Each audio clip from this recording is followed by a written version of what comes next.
Good evening, Gills fans. Welcome back to the latest episode of Gills in the Blood TV. I hope you're all enjoying your summer break, and potentially, like myself, you are starting to miss the football now. It's just over a month since the Gills' final game of the 24-25 campaign took place at Vale Park. Myself, I've just had 7 days in the sun, a week in Mallorca to rest and recharge. Was brilliant, had a great time with Ava and the boss. But back now, and looking forward to bringing you more content as we ramp up the build-up towards the 25-26 campaign. And this little mini episode will concentrate on our early business so far. We are in the midst of a tiny mini transfer summer window, which I didn't know was a thing until a couple of days ago. So I'm going to have a look at those that have signed on the dotted line in terms of contract renewals, and also have a look at one new addition that we have brought in so far. So without further ado, let's crack on and get into this show.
First up to re-sign on the dotted line for the 25-26 season was goalkeeper Glenn Morris, the ageless Glenn Morris, Player of the Year again in 24-25, his second such award since rejoining the club back in the start of the 22-23 season.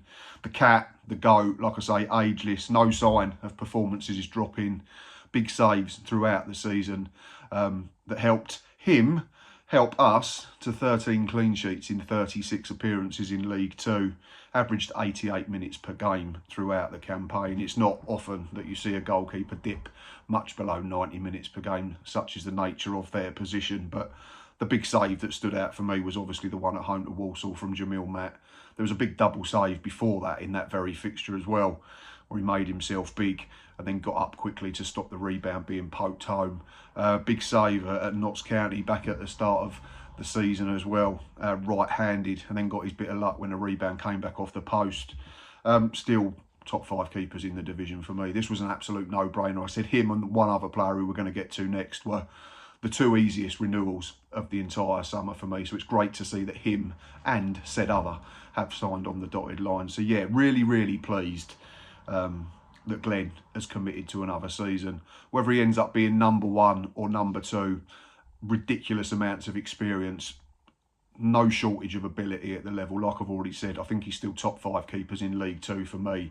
So I think this was a no-brainer. Like I've said, 1-year deal, suits him, suits us. We don't know how much longer he's got, but there are no signs of the powers waning at the moment. So for me, if we get to the first weekend in August and Glenn Morris is our number 1, I'll be more than happy. If we bring in someone that's better than him, then we're going to be in a very strong position. So yeah, really pleased that Glenn Morris has signed on the dotted line. That was the first bit of business that we got done really early. Second player to commit for another 2 seasons in his case is a player that has been jack of all trades, master of none, I think it's fair to say, since joining the club initially a few seasons ago. Can play right back, can play left back at a push, fills in at centre half, plays centre midfield, has even played as a 10 on a couple of occasions. In fact, he's pretty much played every position apart from in goal. But it was great to see Robbie McKenzie become the linchpin in the middle of the park through us last campaign. He was the mainstay of our central midfield, wasn't he? If you look at our form at the start of the season when we were really good and topped the table for a period, it was him and Armani Little as a partnership that were absolutely superb. Armani, I don't think, ever regained top form after an injury in the winter. But Robbie was the mainstay. He was the constant even when we weren't playing well collectively. So it's great to see him sign a new 2-year contract, committed into the club until the summer of 2027. He's nailed down that shirt, hasn't he, as the midfield shield now, I think, to be his own. Was captain a few times at the end of the season as well, which was great reward for his performances. And I think he was really unlucky to miss out on the main player of the season award to Glenn Morris. But such is the level of performances in both that, like I've said already, these were the two that I thought were the most obvious in terms of trying to get them to commit. And it's great to see that both have. They certainly weren't part of the issue in terms of our league position last season. We know where the problems still lie, and it's not in their areas of the pitch. But yeah, 39 appearances in total for Robbie McKenzie, 6 goals plus an assist. He played 83 minutes per game. Doesn't miss a lot of football due to suspensions. He only picked up 5 yellow cards, which is really, really good considering the position that he plays. And I think he's one of them players that you notice how good he is in the middle of the park when he's not there. When he was moved to right back on a couple of occasions, if we had to rest and rotate, or into the back 4 or 5, depending on a system that we were playing, it became clear that he's vital, a vital cog in the middle of that midfield engine room. Yeah, 113 ball recoveries throughout the season. And a massive stat for me was that not once did he commit an error that led to even a shot, let alone a goal against. So yeah, really pleased that Robbie's signed on the dotted line for another 2 years. Future captain, potentially. I think it's fair to say that where the first 2 players that I've already spoken about were fairly straightforward in terms of the fan base wanting them to be here for next season, the next 2 that I'm going to talk about probably split the fan base somewhat for a variety of reasons. The player that I'm going to talk about next, I don't think it's anything to do with ability. He's got that in absolute bundles. He's played at a much higher level and would have played higher still if it wasn't for 2 horrific ACL injuries. We are, of course, talking about Bradley Dack, who was committed for another 12 months at the Priestfield. I know some people are going to say that it's a risk that's not worth taking. I think it's fair to say that Bradley himself and us as a fan base are well aware that 24-25 didn't go as well for him individually or for us collectively. But just bear with me with this one. I think an 80% fit Bradley Dack is still better than plenty in League Two, and that's no disrespect to the players in League Two. Of course, there are massive risks attached to Bradley Dack signing on the dotted line. We know that. Them 2 ACL injuries, they're out in the public domain. They're not going to go away.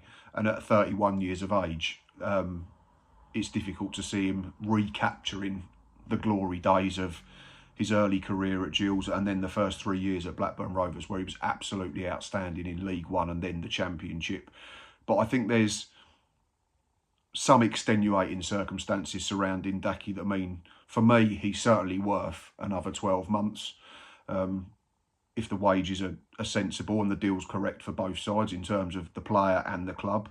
I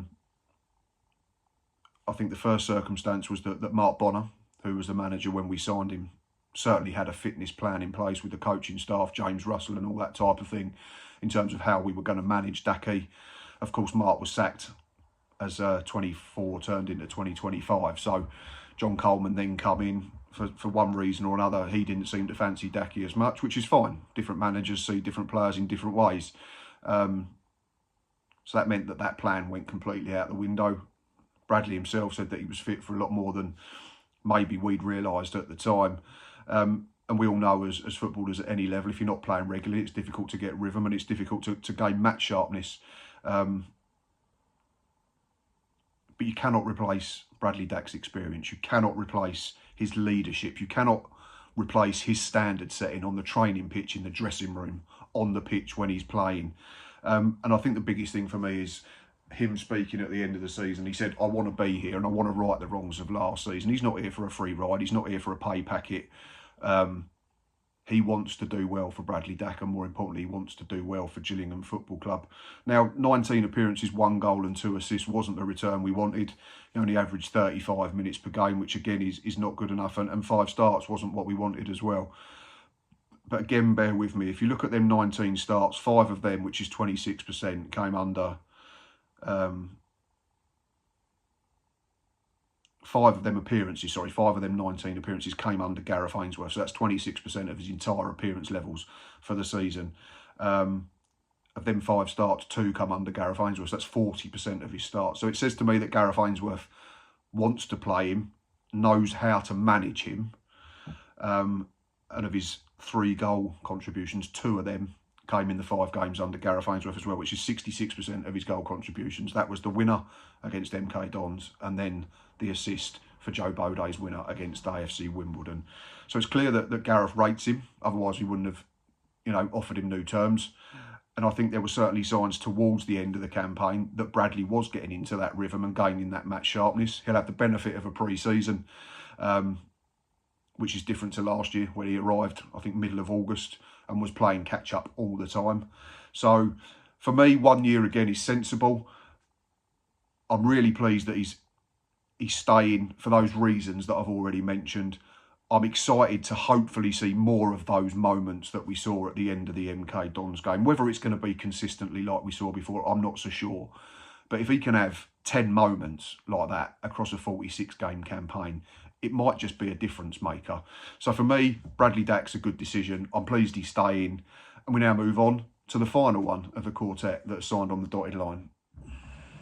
I laughed, I think it was, with Jack and Reese on the most recent episode of Gills in the Pub and said that maybe I'm in the minority and I just like players that feature for Gills with the name Max more than everyone else. But I genuinely don't get the apathy and the negativity that I've seen surrounding the news that Max Clark has signed a new 1-year deal. Max joined us in the summer of 2023, didn't he, off the back of a really good season with Stevenage. They'd been promoted under Steve Evans into League One. And I think he was, mentioned as, one of the best left-sided fullbacks in the league. So I was a bit miffed at the sort of mixed reaction that we got on some of the comments that I've seen about him on certain social media platforms. This is a fella that got in the League Two team of the season. It's also a player that was the highest average rated for us across the entire campaign on the app that I use for most things, with an average rating of 7.17. And I think that sort of number sums Max up superbly. He's no frills. He's not, a superstar left back. He's strong, he's steady, and he's consistent. And I think, again, he was probably one of those players that sort of stood out in terms of bringing some continuity and level of performance more than others when we struggled throughout, certainly early autumn into winter. And then certainly from the managerial change of Mark Bonner into John Coleman. And we have to remember that Max wasn't fancied by Coleman initially as well. I think he was on the bench for 4 of the first 5 games that John took charge of, but he never once, sulked, got his head down, trained well by all accounts, and got himself back in the team. To see comments on Facebook and X and things like saying, he can't pass, he gets beaten too easily, he's weak, his long ball percentage is awful. Now, I'm not sure how many defenders at League Two level are going to have sort of high percentages of long ball, because generally a long ball, you're clipping it into an area and you're playing the percentages. You're not going to be trying to hit in feet or hitting a target. But the interesting thing for me is that the player who plays the other side, Romeo Hutton, came into a load of fanfare. As you know, the best right back in England or Europe in terms of crosses and chance created. Now, if you compare certain stats between Max and Romeo last year, and I think Romeo's another one that improved massively in the final third of the campaign, firstly under John Coleman and certainly under Gareth Ainsworth, and I'll be happy with both of them starting next season as our wing-backs or full-backs. In terms of cross completion, Max Clark 27%, Romeo Hutton 23%. In terms of passes in the opposition half, Max Clark 53%, Romeo Hutton 52%. And in terms of long ball accuracy, Max Clark 35% and Romeo 33%. So you've got one player that's arrived to know a lot of praise, and he's lower in all of them 3 key statistics. Not to mention the fact that Max Clark contributed 16 clean sheets to Romeo's 13. He had more goal contributions, 8 against 3. And this isn't a slight on Romeo Hutton. I'm just trying to gauge where this sort of opinions come from, because if you compare the 2 sides, Max has done everything better in terms of numbers. And I think the eye test as well has said to me that he's been super solid. I get that we all see things slightly differently. He's hardly ever injured. He played 40 games in 24-25. Like I say, 8 goal contributions in the way of 3 goals for himself and 5 assists. He played 85 minutes per game. He only picked up 6 yellow cards. So he doesn't miss games through injury. He doesn't miss games through suspension. And for me, he does exactly what he says on the tin, and he's exactly what you want in a lower league fullback. We averaged 1.44 points per game over the final 18 fixtures of the season when he got back in the side against Walsall away. Now that's up by 0.2 on our season average of 1.24. 58 points from 46 games. So it's a big improvement if you work it out across the full campaign. His contribution in them final 18 games was 3 goals, 3 assists, 8 clean sheets and an average rating of 7.26, which is up by 0.09 on his season average as well. So it's clearly going the right way under Gareth Ainsworth. So if we're being encouraged by what Gareth Ainsworth has done for us, surely we have to be encouraged by what Max Clark has contributed in part of that machine. So for me, really happy. Understand that others see things differently, but yeah, a little bit miffed in terms of Max Clark, that he's taken a little bit of a walloping on social media, because for me, I don't see it. I don't see what the issue is with him in terms of being a left back at this level. In terms of others that have been offered contract terms but have yet to agree or disagree, we're still waiting on 2 players. Now, one I certainly think is much more important than the other, and I mean that with the most utmost respect to one. Conor Masterson, for me, if we can get him to sign on the dotted line, it'd be a huge coup to keep him at the football club. His season was disrupted by injury, wasn't he? He was superb opening day against Carlisle and then picked up an injury. We didn't see him for weeks and weeks. Got back in the side over Christmas, done a hamstring at Wimbledon. Didn't see him until early March.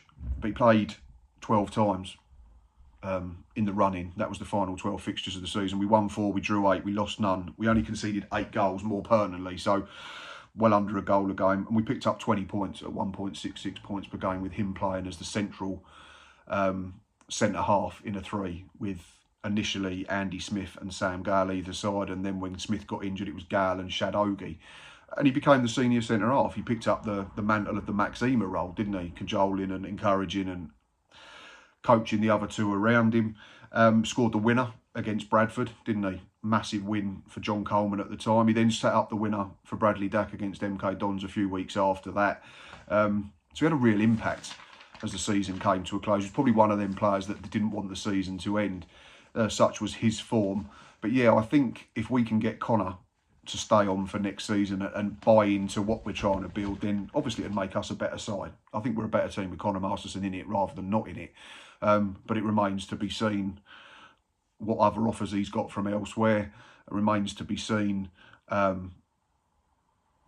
whether he wants to buy into what Gareth Ainsworth wants us to do. But for me, it'd be a huge coup, like I've already said.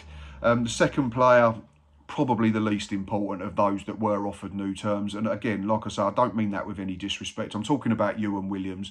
I'm not saying it because I don't think he is a good player or can't be a good player, because he's still very young. And what we did see of him, I thought he was very solid on the whole. He started really well in pre-season, didn't he? Scored as a trialist against Watford, I think. Unfortunately, then he was playing catch-up under all 3 managers. Got sent off on his debut at Swansea, so was playing catch-up under Mark Bonner. I think he was injured then when John Coleman come in. I think he was still recovering from that when Gareth Ainsworth took over in March. But what I've seen, I've never thought, oh, Ewan's had a really bad game. It's just an area of the pitch where we're well stacked, isn't it? In the 2 areas you think he'd probably play, which is either as an orthodox midfielder, whether that's in a 4-3-3, a 4-2-3-1, or slightly further forward as a 10. We've got Armani Little, club captain. We've got Robbie McKenzie, pretty much player of the year in terms of outfield players. We've got Ethan Coleman back to fitness, hopefully, after being player of the year in 23-24. We'll hopefully see more from Nelson Kumbeni after a pre-season and getting to know more about the football club. And then if you look further forward, we've obviously got Johnny Williams and Bradley Dack now that can play as a 10. So it's going to be difficult for Ewan. I feel for him a little bit. We said this a few times, that I think he signed last summer almost under the pretence that maybe Bradley Dack we wasn't going to get the Bradley Dack deal over the line, which we then did. And then he compounded that with a red card and then some injuries. And like I say, he was playing catch up a lot of the time. But if you said to me now, you can take one of Conor Masterson or Ewan Williams, it has to be Conor Masterson. But yeah, I wouldn't be disappointed if Ewan Williams says yes, because you can't have too many good players. But I'm also very aware that that Gareth Ainsworth has said he wants to run with a much smaller squad. But yeah, that's the players that we're waiting on, Conor Masterson and Ewan Williams. And finally, last but not least at all, we look at one player who has joined, and he arrived for a 3-year contract on an undisclosed fee from Championship outfit Bristol City. Centre forward Seb Palmer Holden. Now, Seb played on loan at Dundee in the SPL last season. I can't say I know loads about him, but having a look at social media, certainly on X, in terms of when the announcement was made, Newport fans, Dundee fans have spoke really highly of him, said that he's a good player. A couple of the EFL experts on social media as well have said that he'll suit the way that Gareth wants to play the game. Work rate, really, really good. Wants to stretch defences, he said. Wants to run in behind. We've been here before, we know that with centre forwards in recent years. But in terms of his numbers last year, they were encouraging enough. He played 39 times for Dundee in the Scottish Premier League and he scored 9 goals and contributed another 2 assists. And he averaged 50 minutes per game, which isn't loads. But then if you break that down in terms of minutes per goal contribution, it's 216 minutes per goal or 176 minutes per contribution if you include the assists. So in terms of goals, that'd work out 19 over a full 46-game league season, which is really, really promising. In 23-24, he had a spell in our division with Newport County and he scored 7 goals and added an assist in 34 games for them at Rodney Parade. So 67 minutes per game. So he was able to play more, which is great. Average minutes per goal was 325. So you're looking at around 13 goals a season based on that ratio. So again, not to be sniffed at, somewhat prolific compared to the strikers that we've had in the last few seasons. But we know it's not just the front men. We've got to be better in terms of our build-up play. We've got to be better in terms of our transitions in the final third. And we've got to create our strikers better chances. So yeah, Seb Palmer Holden, not one that I know loads about, but encouraged by the fact that fans of other teams that have seen him regularly talk very highly of him. Encouraged by the fact that it seems he's going to be a player that suits how Gareth Ainsworth wants to play. So we'll back him and get behind him and looking forward to see him in action. Right, over to you. How would you rate our early business so far in terms of contract renewals, contract offers on the table and one new arrival? Like I've already said, Glenn Morris, Robbie McKenzie, Bradley Dack and Max Clark have all committed for the new season. We're waiting on Conor Masterson and we're waiting on Ewan Williams. And in terms of new signings, Seb Palmer Holden has come in from Championship side Bristol City, having been on loan at a couple of different clubs in the last 2 seasons and scored 16 goals in 83 appearances. So not prolific per se, but young and someone that we can work with. I don't want to go over the top because I've been stung the last couple of seasons in League 2 in terms of predictions of finishing position at the moment. But I think if someone had said by the first week of June we'd be in a position where we've got sort of 18 solid options in terms of a first 11, I'd have said, yeah, thank you very much. Promising start. So for me, solid 7 out of 10 so far in terms of what business we have done. Plenty of time to go in terms of the transfer window. Might see more go out. We don't know if those that are still under contract, some of them might be made available for transfer. But yeah, let me know what you think. Give me your rating so far in the comments down below, or on Facebook, or on X, or on Instagram, and also let me know what positions you still think we need.